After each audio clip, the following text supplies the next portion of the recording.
Good afternoon. I'm Megan Sumner from NASA Public Affairs, and we are here at Johnson Space Center. Thank you for joining us for the Expedition 53 and 54 Crew News Conference. They will be launching to the International Space Station from the Baikonur Cosmodrome in Kazakhstan on September 13th on a 5.5-month mission to space. Today's news conference will look at the work and research the crew will be doing for that half of the year. To my right is NASA astronaut Mark Vande, who will be a flight engineer for Expeditions 53 and 54. Mark is a retired colonel in the U.S. Army and was selected as an astronaut in 2009. He came to Johnson Space Center to be a capsule communicator, actually before being selected as an astronaut, and then continued that job after his general astronaut training. Next, we have NASA astronaut Joe Acaba. Joe will be a flight engineer for Expeditions 53 and 54. This will be Joe's third trip to the space station and his second long-duration mission.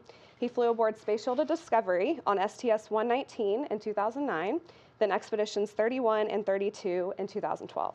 He's logged a total of 138 days in space during his 2 flights. Finally, we're happy to welcome veteran cosmonaut Alexander Misurkin from Roscosmos, who will be the commander of Soyuz spacecraft MS-06. He will serve as a flight engineer for Expedition 53 and the commander of Expedition 54. Misurkin spent 166 days in space on his first flight as part of Expedition 35 and 36. The crew will talk a little bit about their upcoming mission, and then we will take questions from the room and from the phone for them. With that, let me turn to Mark Vande. Mark, can you tell us about some of the major highlights for your upcoming mission? Sure. We're going to be in space from September 13th till about February 23rd, and during that time, the primary objective for us is doing lots of science, both to help further NASA's exploration goals and to serve the needs of the country now, to help people on the ground with as a national laboratory. We're going to have several visiting vehicles, both from, we'll have Cygnus vehicles and Dragon vehicles during that time. There's possibility of an EVA, but really, because we're going to be up there so long, we're just ready for whatever the planners give us. Yes. Awesome. Thank you. With that, let's go to Joe Acaba. Now, Joe, usually the training schedule is a couple of years, but you were just assigned to this mission a couple of months ago. So your training has been a little bit condensed, even though you have been to the space station before. So can you tell us a little bit about that schedule, how it's going, any challenges that you've faced? Yeah, I got pretty lucky with a 6-month training program. I don't think anybody will argue with me, but it's going really well. I'm about halfway through. Luckily, I'm flying with experienced and very capable crew members. And before I started, NASA and all of the international partners got together. They put together a really nice plan on what's required for me to be safe and then also to execute the mission. So it's going great. It's busy but fun. Awesome. All right, Alexander, can you tell us a little bit about the mission from your perspective? From my perspective, at the beginning, we were scheduled to fly in March.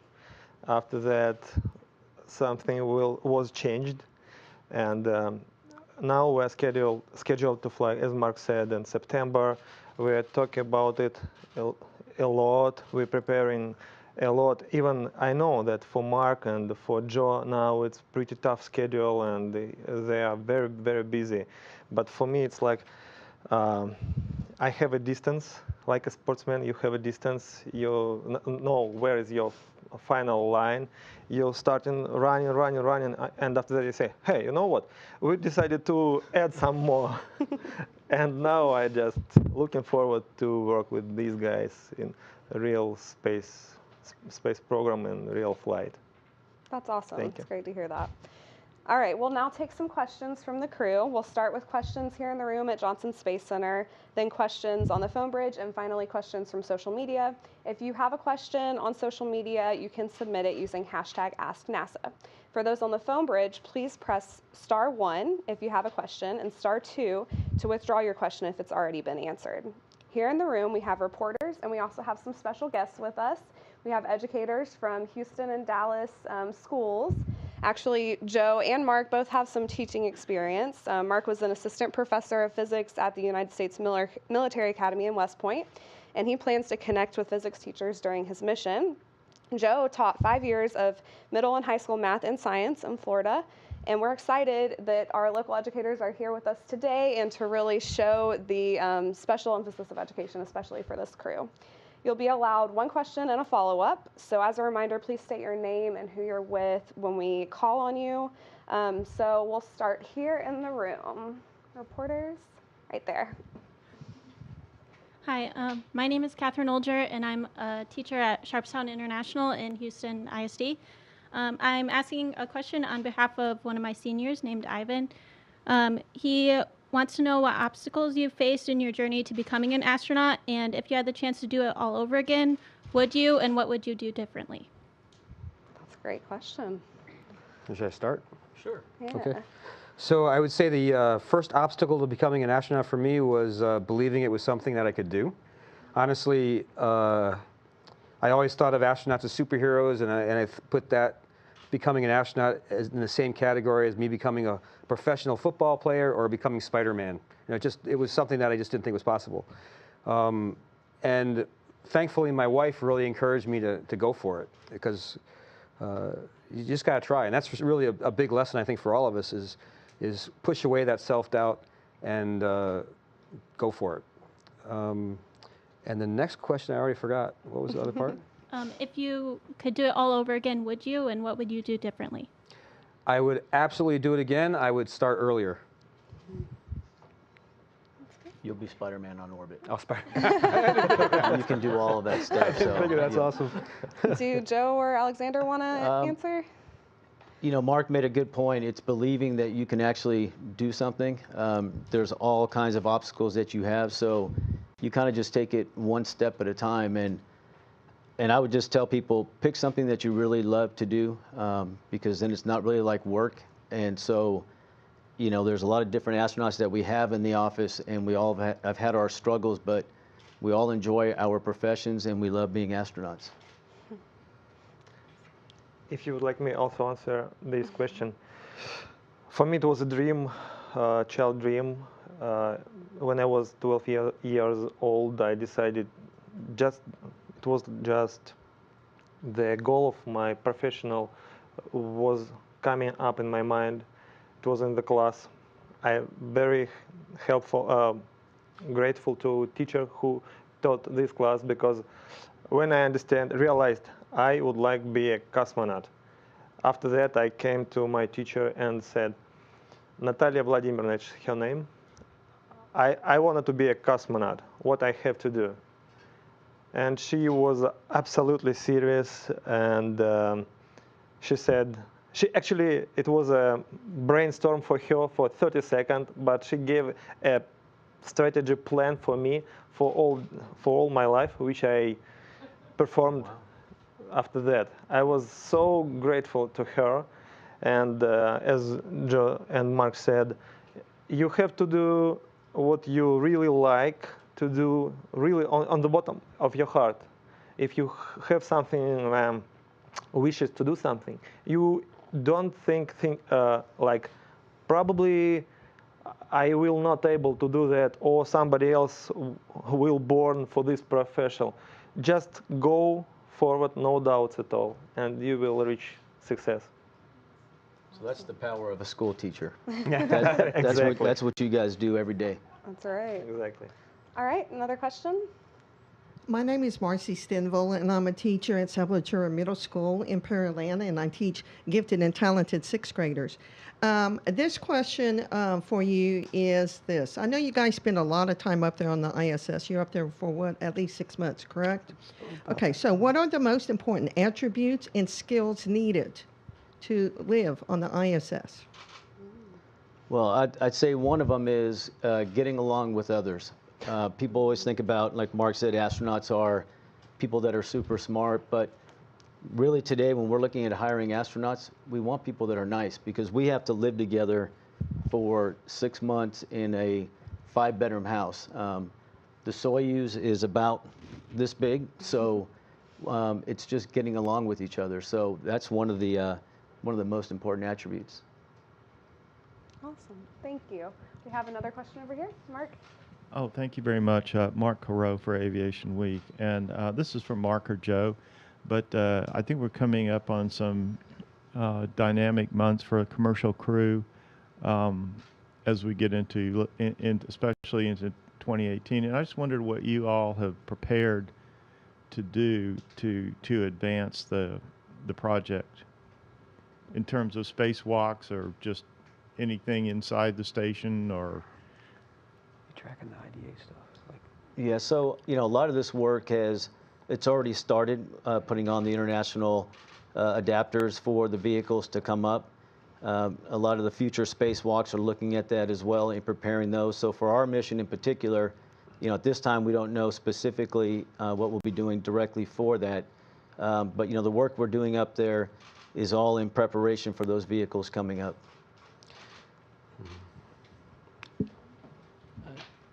Robert Perlman with collectspace.com. Just to follow up on that, with regards to both the potential arrival of the first Crew Dragon without a crew and the potential arrival of Nauka, the MLM, when you are working with this type of uncertainty that you don't know if it's coming or not, how much effort do you put into training for that provision, and how do you balance what you know you're going to do versus what you might do? I can take that one. So I think we really don't have a lot of decision making about it.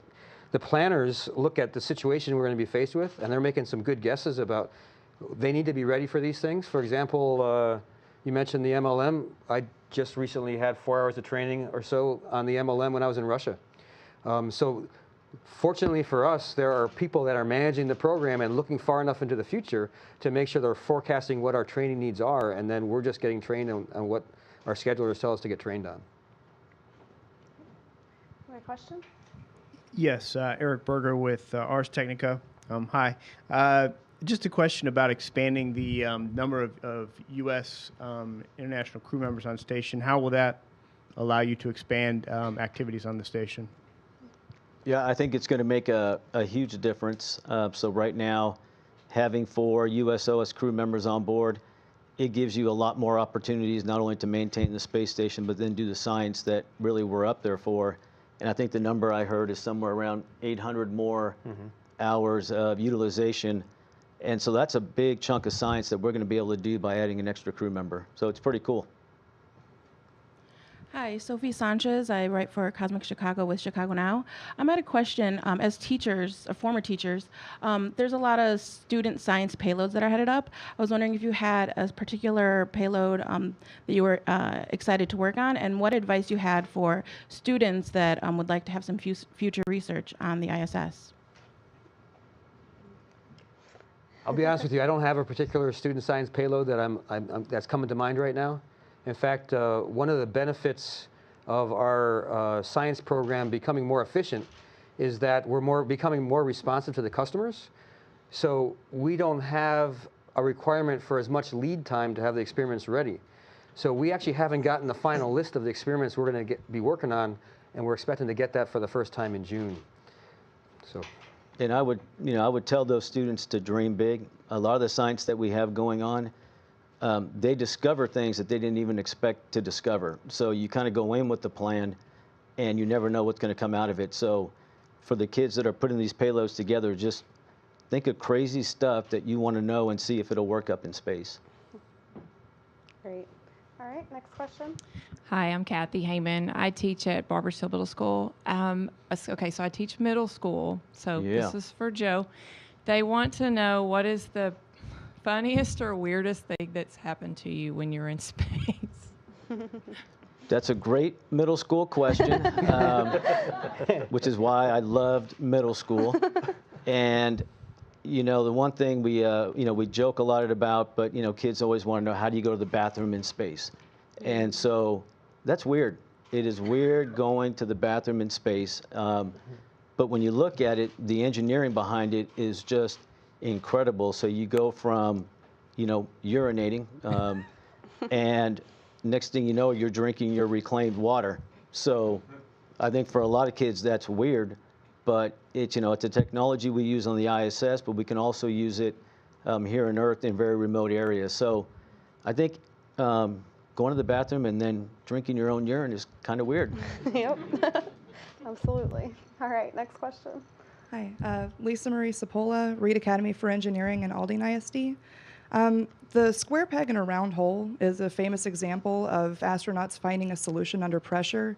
So I wanted to ask on behalf of my students, do you have a story you could share about a time that you felt you were facing an impossible problem but ended up finding a solution? Preferably each of you, if you could give a brief story.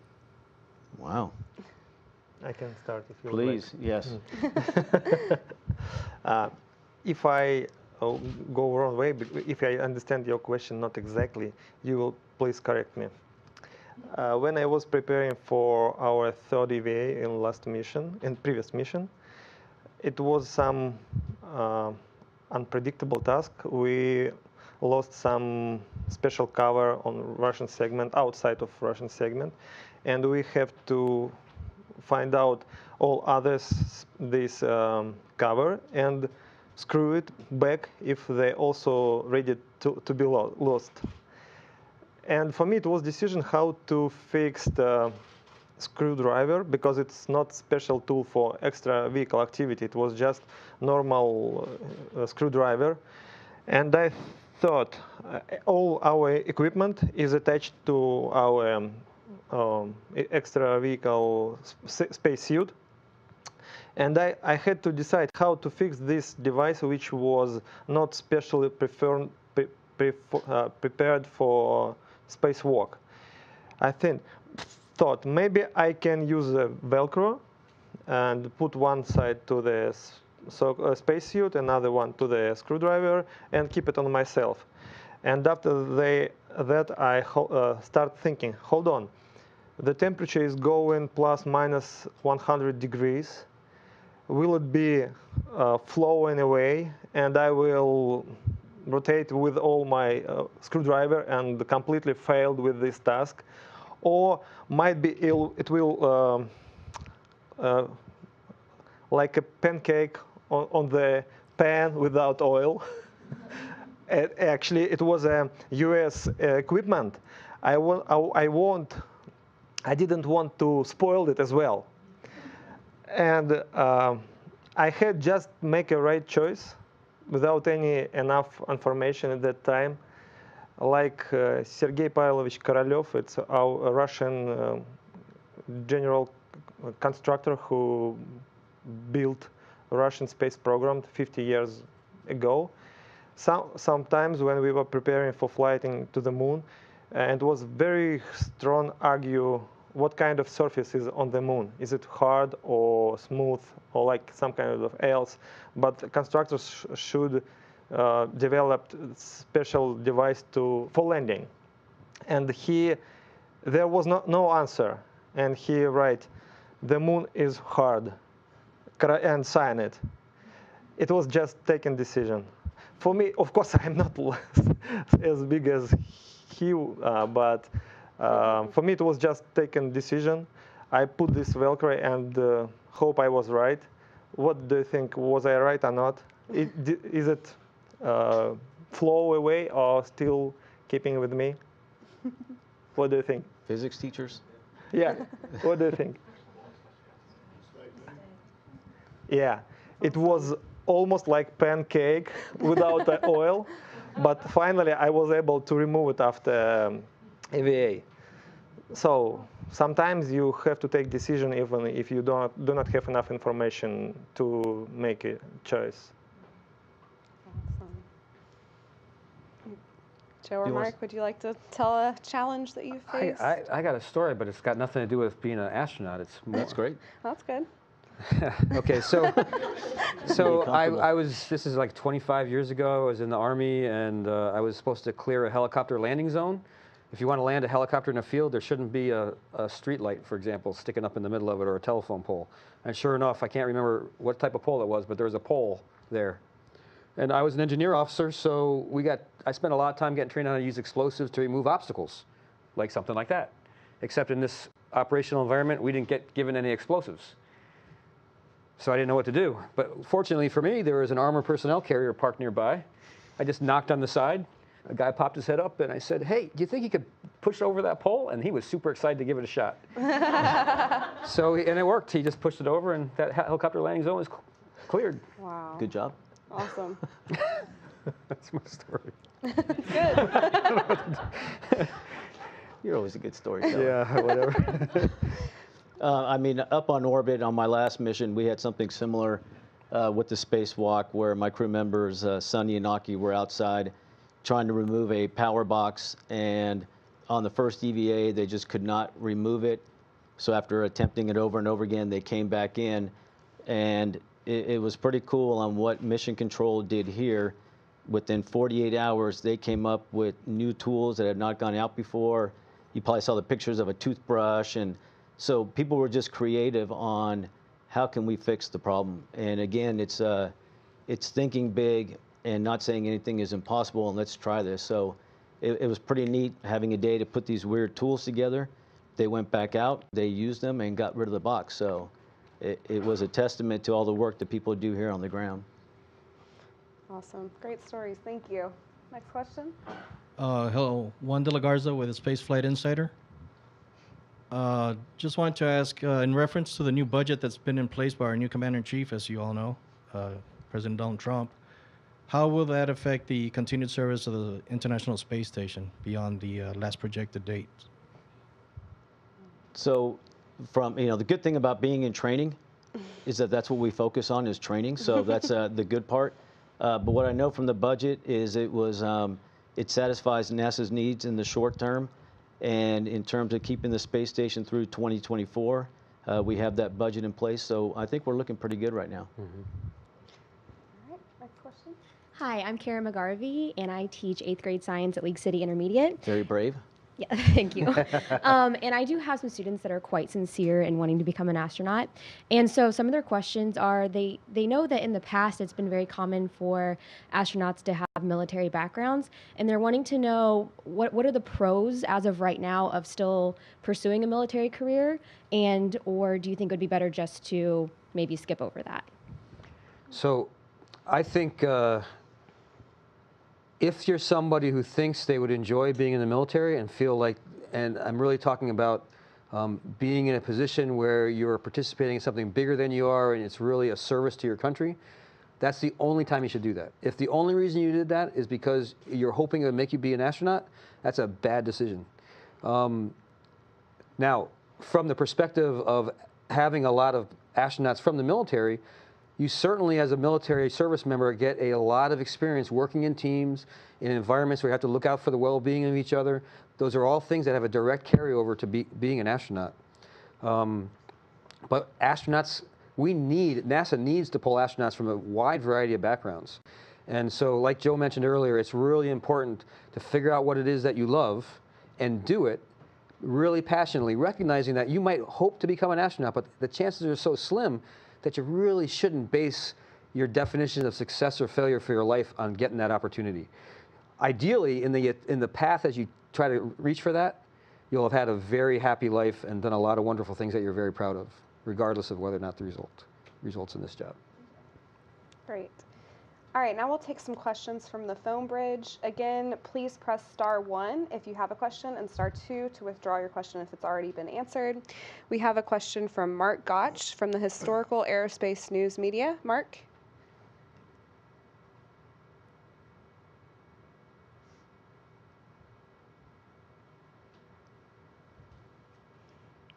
All right, I think Mark dropped off. Bill Harwood from CBS News. Bill?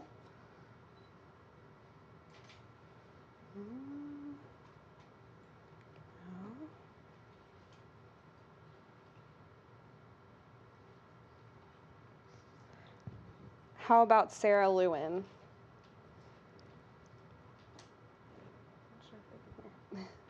They're all talking somewhere. All right, well, we'll head over to social media questions, and then we'll try that again. We have Haley here in the room to answer some questions from social media. If you do have a question, you can ask using #AskNASA. Haley? Okay, Sabra on Twitter is asking, what is one thing you wished you had known as a young student that would have helped you better prepare for your career? How to communicate with social media. There you go. That's why he's our commander. And I would say how to speak Russian better. How to speak a foreign language. That's great. This is being asked on Twitter. Miss Joyce is asking on behalf of her 6th grade class, would you be able to see pollution from space? Yes, you can definitely see pollution. When I was up last time, we had the big forest fires going on in the kind of the Colorado area, and it was amazing to see how big of an area that the smoke will travel from the source of the fire. And so it is very easy to see that. If there is some kind of a disaster event on Earth, we're notified so we can take pictures and help the folks on the ground, battle that. So you can definitely see the impact that humans have on the planet from up in space. For right now from Eddie on Twitter, and he is asking, are you still eating out of toothpaste tubes? We do. I mean, most of our food's not, but there is some food that comes out. Some of the jellies, especially our Russian partners have, that if you were to look at it, it looks like a tube of toothpaste, but it tastes really good. So the food has really come a long way, and it's not, I think, what you see in some of the older movies where you're eating, meatloaf out of a tube. Now it's meatloaf out of a bag. Yeah, it's out of a bag. Now it's more freeze-dried, and you put water in it and heat it up, and it tastes good, right? That's good. All right. All right, we're going to try the phone bridge again. Mark Gotch, are you on the line? Yes, I am. Can you hear me? Yes, we can hear you. Very good. Thank you very much. Congratulations, gentlemen. Thank you. Thank you. Hard in training for this mission, and it's going to be a very important historical mission. As I understand it, this will be the first time that you will perform test flights on Boeing's Starliner and SpaceX's Crew Dragon capsule. Can you tell me more about these tests now that the IDA adapter, docking adapter ring is in place, and these are going to be sent to you? Can you tell me the capsule tests themselves, more about them? How far will they go away from the space station? How many of you will be on board, etc.? Can you expand and tell me much more about these tests, as this will be the first time this is being done? I don't know. We're not having... Right, so I think during the time period that we're up there, we're not anticipating any of those commercial vehicles arriving at that time. So like Mark said earlier, we kind of train for what we anticipate. So not thinking it's going to arrive before we come back in the February timeframe. Unfortunately, just can't answer a lot to that question. All right. Thanks. All right, and do we have Bill Harwood from CBS News on the line? Yeah, hi. Can you hear me now? We can hear you. Okay, thank you very much. A real quick question for Alexander Misurkin. I noticed that a few veteran cosmonauts had left the Corps recently, and I was just wondering how all that's going. Is it simply a matter of there's fewer flights and people didn't want to stay around, or is this just a coincidence of timing? And I have a follow-up.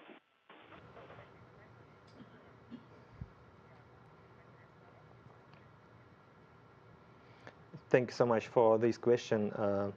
It's very funny for me to hear that I'm a veteran. Probably it's connected with not a lot of hair on my head. Because in my first flight, I had known that I was the youngest guy on ISS station from that time when ISS this program was started. And already I'm a veteran. It's thank you. I'm not ready for that so far. Actually, I would say that everybody here and in Russia the same. We are growing. We are growing like a professional, like a person, like step by step every day.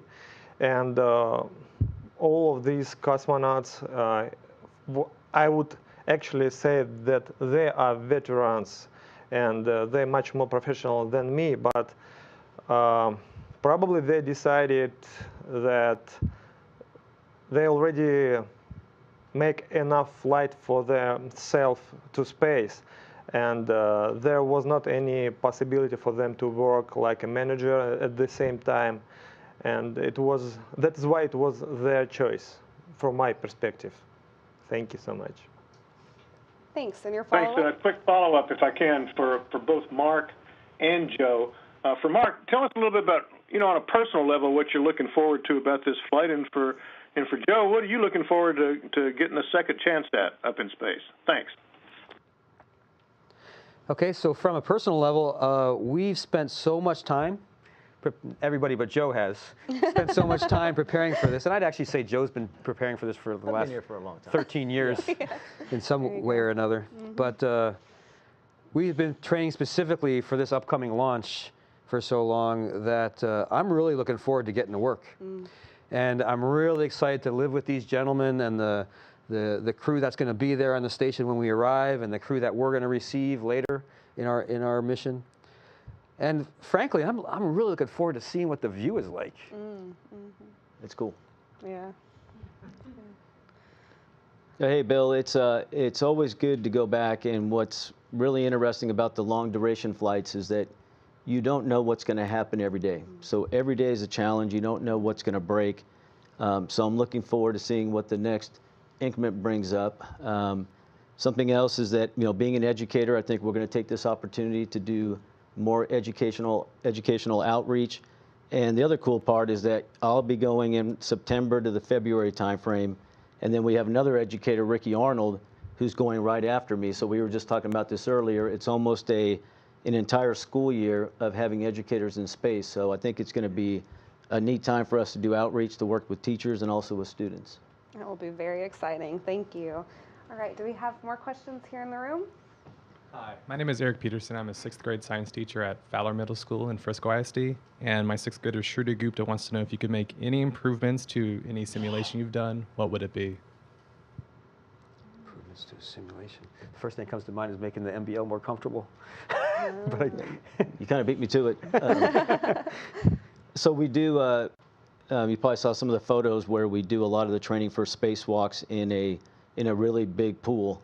And it's really, really good training, and it's about as good as you can get on Earth. But it would be nice to have a microgravity environment here on Earth that you could train on that we don't have, even though the pool is really, really good. The other thing is that, again, dealing with microgravity, you can't train how to float in space. And when you work in space, the tools, if you don't do something with them, they will float away. And so everything you have to do, you have to think about, okay, I'm going to put this down on a piece of Velcro, I'm going to put this on a piece of tape, and we just can't do that for long periods of time here. So it would be nice to have a little microgravity button that we could push and watch things float around and learn how to deal with that. Now, what I would like to do is talk about a simulation that was really, really good, that I was excited about. One of the things we do in that virtual reality lab that I mentioned earlier is learn about mass handling. And in the MBL, when you move something, including yourself, there's water resistance all the time. So even though from a physics perspective, once you start something moving in space, it's going to keep moving. You never get that experience in the MBL. You always have to work to continue maintaining your momentum through the water. But in this virtual reality lab, I had what the computer was set up to simulate as being a 1,000-pound object. And again, I could see my hands. I was holding onto handles. I couldn't see my hands. I was seeing space and this object in space on the space station. And I was trying to move it. And I realized that once I got it to just move a little bit, it would keep going. And all I had to do was I didn't have to keep holding it and squeezing it hard and keep dragging it along. I just had to put my fingers on it and just wait until it got to the right spot and then very gently stop it and then move it down. I thought that was so fun. It was cool to see. I've been there. All right, another question? Hi, I'm Linda Limbaugh. I teach 6th grade at Hamilton Middle School, HISD. Now, when I lived in Alaska, I remember reading the Anchorage Daily News, and sometimes the headlines for real life sounded like science fiction, like the sun set for the year in Barrow, Alaska. So I'm curious for Joe and Alexander, what kind of headlines would you have for the ISS Daily News for real life that might sound to us like science fiction? Wow. Good question. See, I'm a geologist, so I'm not the most creative guy out there. Man. Could you one more say this question for me? So if you had to make a news headline on what's happening in space that seems unreal but is real? Okay, I have an answer. See, that's why I always start with him. It's a good team. Thank you. Teamwork. Do you remember, Linda, about these little pieces of cover which we were talking about a couple minutes before? How we realized that we have some kind of problem. Fedor Yurchikhin, which is in space right now, and I, we were preparing for our EVA. We were preparing for our third EVA, and we were in the docking compartment, and one moment our commander appears and say, "Hey, come on, guys!" And he said it in such a way which we don't usually use, like a very strong decision of commander. In this case, we understand something happened, and we stopped working and immediately running after to him. And he showed us behind our big window in the Russian segment, we saw something is flowing around, not near to station, but we understand it should not be. Actually, I understood that moment that it's something which was separated from station. I was not sure was it from Russian segment, from US segment, but for me it was obviously it's something from us. And my colleagues started to make a picture of it. I decided for what reason I need to take a third cameras and do the same. Let's flew to Chris Cassidy and tell him that we have something flowing around us. And I came to him and said, "Chris, you know, we have something around station. Take a look, maybe it's yours."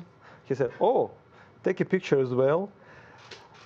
I do not know who put this picture to internet, but next day there was some kind of highlight. You say highlight, right? Headline.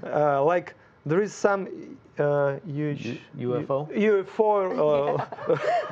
around the station, International Space Station, flying.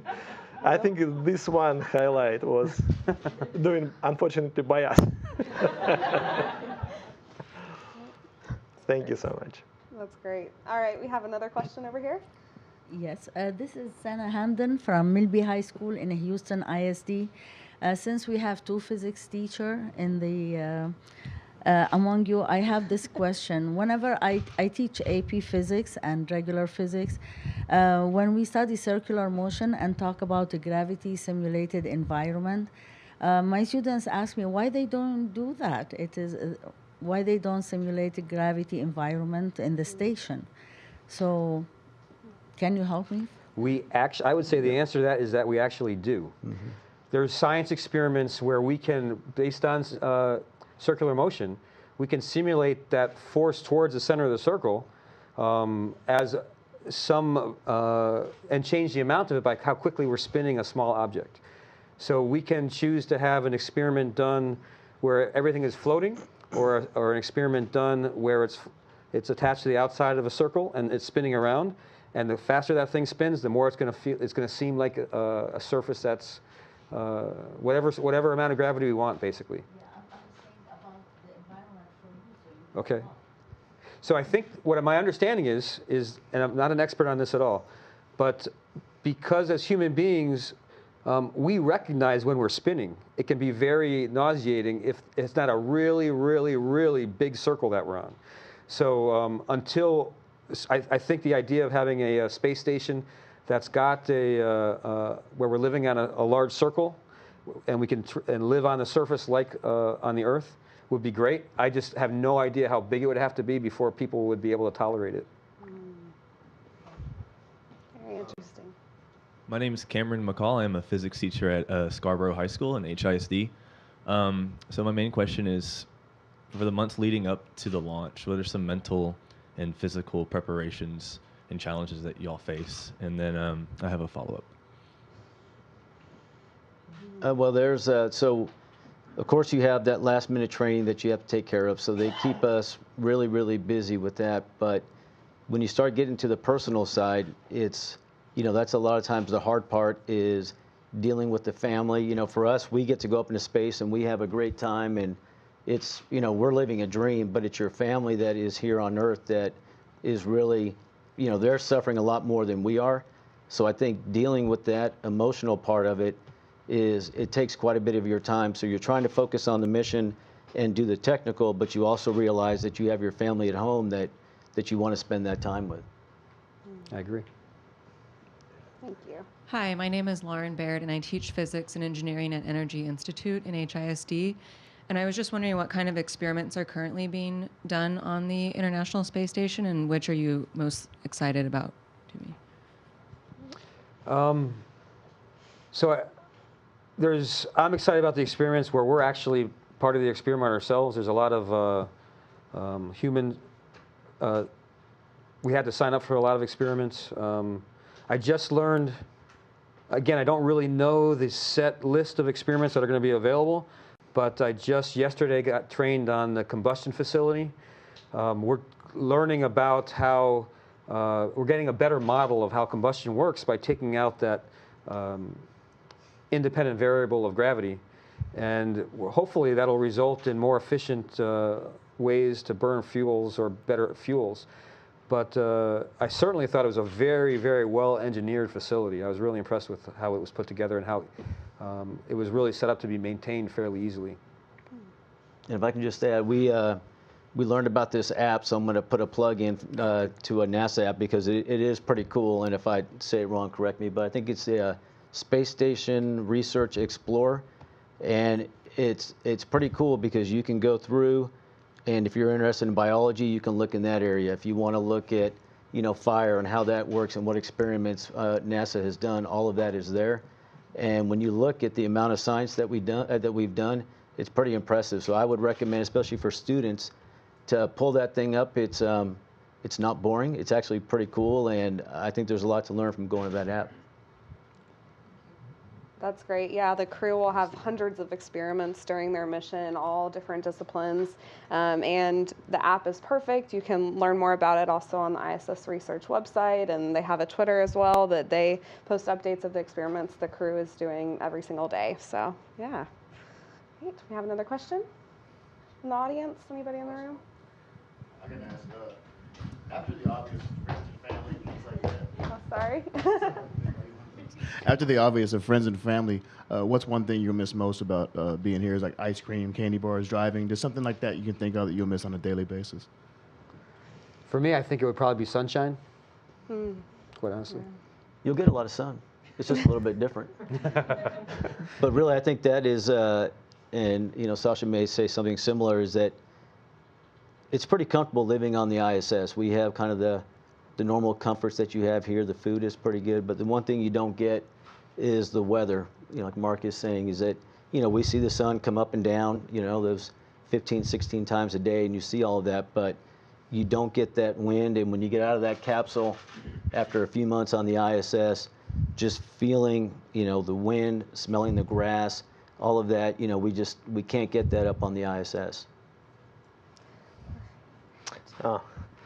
I definitely agree with Joe, and what I can add, if we're talking about some little things according to our normal life, you very missing a pillow and some feeling that you have a bed when you're trying to sleep, because you are flying inside of sleeping bag, and you just still flying.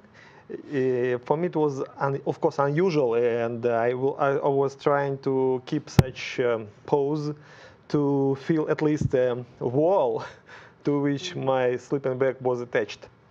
My commander used some special fur sacks, which Russia provide. We call it untiata, and he take one of them. Put it inside out? Yeah, put it inside out. Put a second one inside. It was like a Christmas socks, this side and fur outside. Give it to me. I say, for what reason? this is a pillow. It was flowing behind my head, and sometimes when you touch it, oh, really, thank you, Pavel Vladimirovich. It's very comfortable.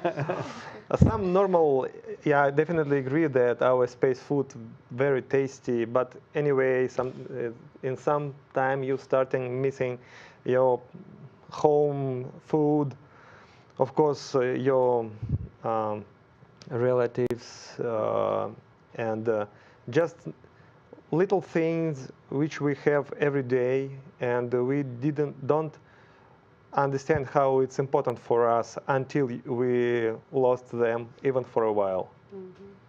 Great. All right, do we have a couple more questions from social media? Yes. Patrick is wondering, what advancements have been made during the past years that put your mind at ease, or make the journey more fun? They got an espresso machine up there, 3D printer. Yes. More fun, maybe. Keep going. I don't know. You're doing great. That's awesome. Yeah, you're right. Those are. You know, a lot of the advancements we look at, you know, a lot of them are kind of more, you know, science-based, you know, looking at, you know, human health, coming up with drugs that will, you know, help us as we get older, dealing with the bones and things like that. So while it's probably not fun like a 3D printer, I think for those that need some of those discoveries, you know, for them, I'm sure it's very, very fun. Do you mind if I add something to No. that too? So from a work perspective, you can imagine the ground team is an expert at getting all these tasks done, and they have to communicate those procedures to us. And if anybody's putting something together from IKEA, I guess, is IKEA just pictures? Anyway, forget that. Well, but it kind of leads into it, because sometimes it's really hard to communicate something that is very simple. And lately, we've been embedding more and more frequently videos into the procedures. So that's a development that's helped us out a lot. Oh, great. All right. And we have one more from a 6th grade class in Ontario, and they are wondering, what do you do for fun when you are in space? You want to start? After you. Okay.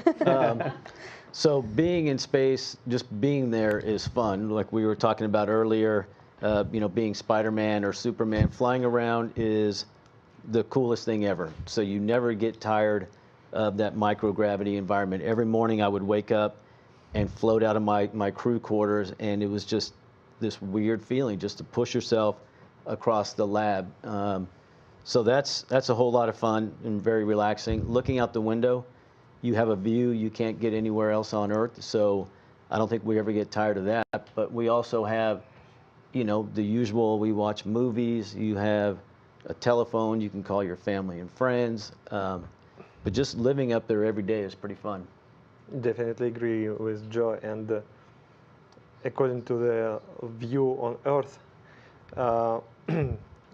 when I came to station and have some motion sickness, and my crewmates prepared my sleeping bag, let me just sleep. When I wake up, our commander, Chris Hatfield, say, "Hello, Sasha, follow me, I will show you something." We came to the cupola, and we were, I would say, висели, I would say, just like a bird on the wire, and looking at the Earth. And it was a quiet, and I was very quiet, speaking with myself. I can't believe I'm here. And it was not his first flight, and he already spent some few months for this particular flight.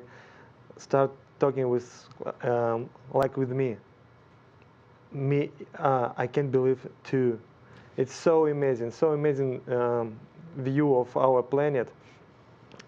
Even if we have very tough schedule there for work, I decided for relax somehow. I need somehow to relax, and I decided to make a evening walk. I mean, meaning look at the Earth. Usually, when you take a look at the Earth and you see it so beautiful, you try keep the camera trying to make a picture. You see that picture is not so good as you can see it by your eyes. Trying to do something with the settings, And in this process, you are not relaxing. You just keep going with the work. I decided, no, before I'm going to the bed, sleeping bag, I'm just relaxing. I came to the cupola, see something beautiful, and say, oh, I need to take a picture. Stop. Just take a look and relax. And one more thing, except the view to the Earth. Once I was asking to make a picture of a drop of water which should be frozen. Which shape it will be? There are a lot of physical teachers. What do you think? If water is liquid, everybody knows in 0 G it will be just a sphere. But if we froze it, what kind of shape it will be? What do you think? You stumped them. Sorry. Okay, I will answer. Now you teachers know what it's like when you ask the question and nobody responds. At the beginning, I said, what is in the interest to do that? Of course, it will still be a sphere. But when I did this picture, it was interesting for me to realize it's not exactly a sphere. It has some surfaces. It was like crystallizes, or? It was not like a square, but still it was not a round thing. It has some kind of surfaces. And I thought it was connected with some little pieces of something inside water, which tried to make a crystal. It was very funny to me to realize that. And you may ask your student how to froze this drop of water in space, because there are a lot of flowing. Even if you have some drop of water, how to fix it in the refrigerator? It's a very nice task for student to guess how to do that. Thank you. All right, we have time for one more question. Let's go back to the phone bridge. Mark Gotch with Historical Aerospace News Media. Yes, gentlemen. Again, I want to say this also. Mark, it's your first mission, as I understand it, up to the ISS. I hope it goes very well for you. I'm sure you must be very excited. Yes. And also, when it comes to the Bigelow expandable crew transport module, will you be doing any different experiments with it since it's been up there? It's been fully inflated now. Will you be doing something different with it on this mission when all three of you go up? I'm not tracking anything specific. Do you know? Are you aware? No, I mean they're still looking at the properties of the module and how it's behaving up there, and looking at how we might use that type of technology in the future. But I don't think we have anything. I haven't had any training on it quite.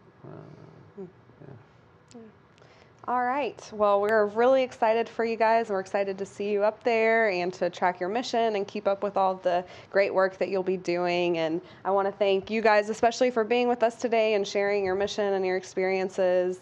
And everybody here in the room, thank you so much for being here and asking your wonderful questions, and just for being part of the Crew News Conference. You can follow Mark during the mission on social media. He will be tweeting from @astro_sabo. SABOT. And you can also follow the International Space Station, updates from their mission and updates from things that are happening in space every day on Twitter, Instagram, and Facebook. And for more information on the space station, you can visit www.nasa.gov/station. Thank you so much for joining us.